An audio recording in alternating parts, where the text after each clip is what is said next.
basically we needed a new couch. Eventually we want to invest in the Lifetime couch, the very expensive piece.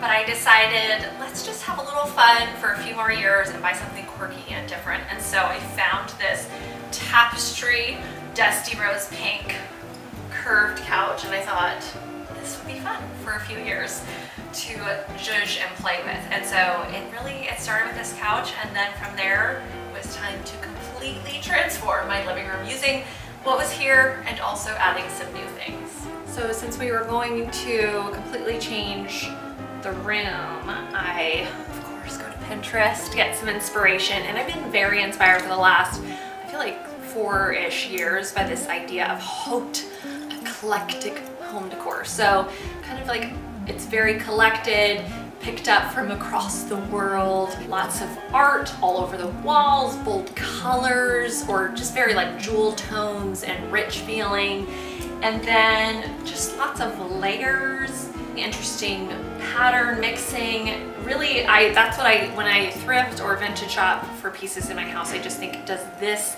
say haute eclectic when I'm picking it out? So I definitely pulled a ton of inspiration from Pinterest under that hashtag, and that's what helps me kind of determine what I collect and find. And I did use pieces that I already had in my house, but I also wanted to find, new things that I hadn't gotten before.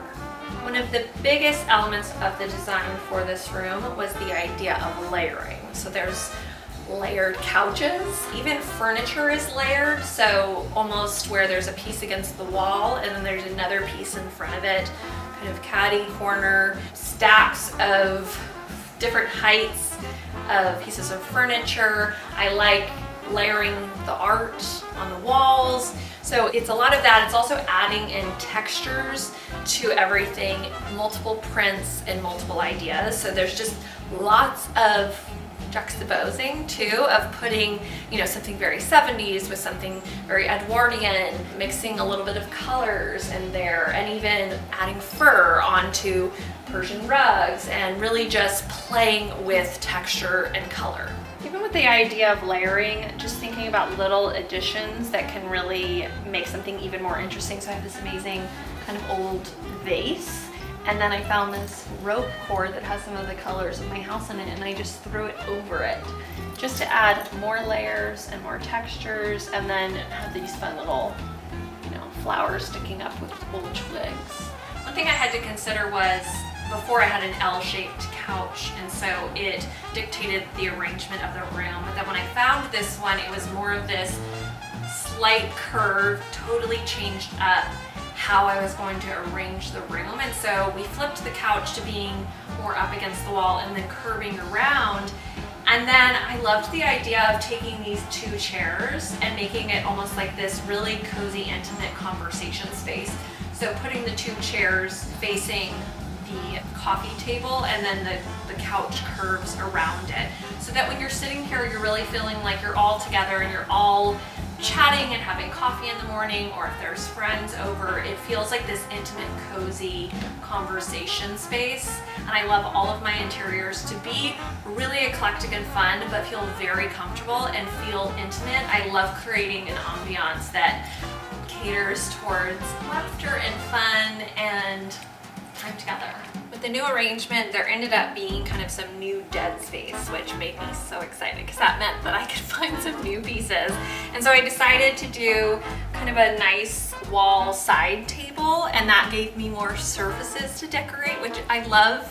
I lost a lot of surfaces when we renovated our house, like I don't have as many shelves and things like that. So I was really excited to have a side table to play with and zhuzh, and I just collected a few new items. I have more to do to this, but this is where I'm starting for now.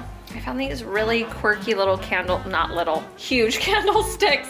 This honestly reminded me a lot of something Iris Apfel would have in her home, which is fun because I just recently did a collaboration inspired by her, and these really feel so eccentric and quirky. I loved the rich green tones and these birds standing here, and I just liked, they feel like something if I had a home in Palm Beach, I would have those, but bringing them and collecting them and putting them here in my California home, I just feel like they're so avant-garde and quirky. I absolutely fell in love with this fireplace cover. I found this at a thrift store. I think I spent $35 on it. I've seen it for a few hundred on Facebook Marketplace. And of course, this is supposed to be in front of a fireplace, but I liked the idea of it being a huge centerpiece to this side table. And I love my gaudy gold. It's all about the gaudy gold, and it just makes a massive statement right there on the center of the table. This incredible brass vase, if you may remember, comes from Joshua Tree. I found this, and I just loved how big it was, and even the little detail along the rim of it. I put more like some fun flowers in it, and I liked that it added some height to the table. I'm starting a collection of books here. I want to get more, but I'm very specific with the books. I want them to either feel inspired by something our family loves, art, or even travels. And my sons are huge fishermen, so I found these old fishing books, which I really love. Books from Greece, books of flowers and the ocean world, another thing my family loves. My boys love sea animals, so I like collecting not just like home decor inspiration or even fashion. I like that they kind of reflect things that my family loves. Old notes left in books. Somehow this turned into my whole Picasso corner. I ended up with that piece that's a piece of material done by Picasso, and then I found art, and then I ended up finding these amazing books, and I even love the covers.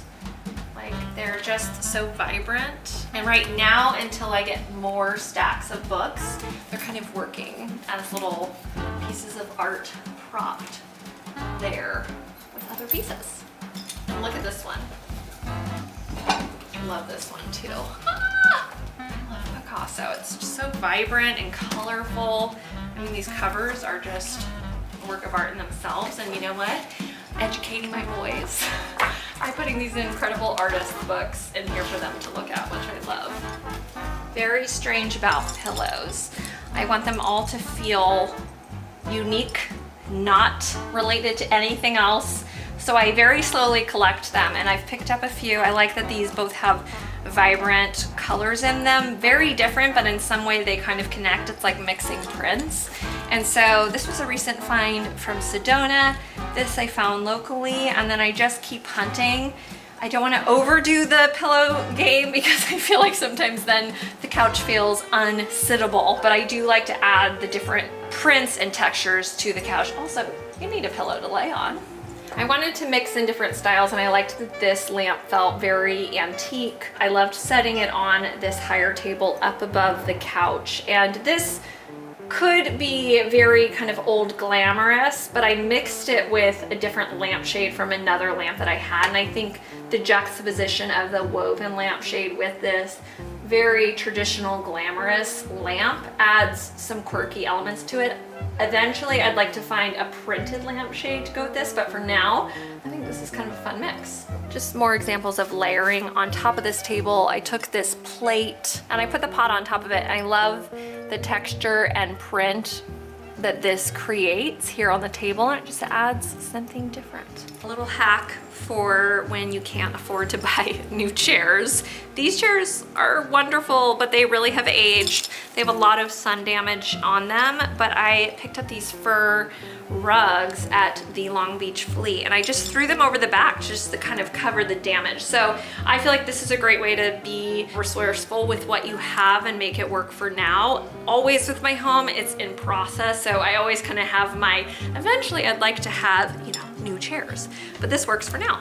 Thanks so much for hanging out with me today in my living room. I'm having so much fun playing around, switching things up a little bit, making my house feel new and magical. I always feel like it's so fun to just make your interiors a reflection of your feelings, your personality, your personal style, and just all the goals that you have with your home. For me, it's cozy, eclectic, inspiring, conversational, fun. I want all of that mix in one space. So thank you so much for joining me for my living room update. Always play Jessup, and I'll see you guys later. Bye!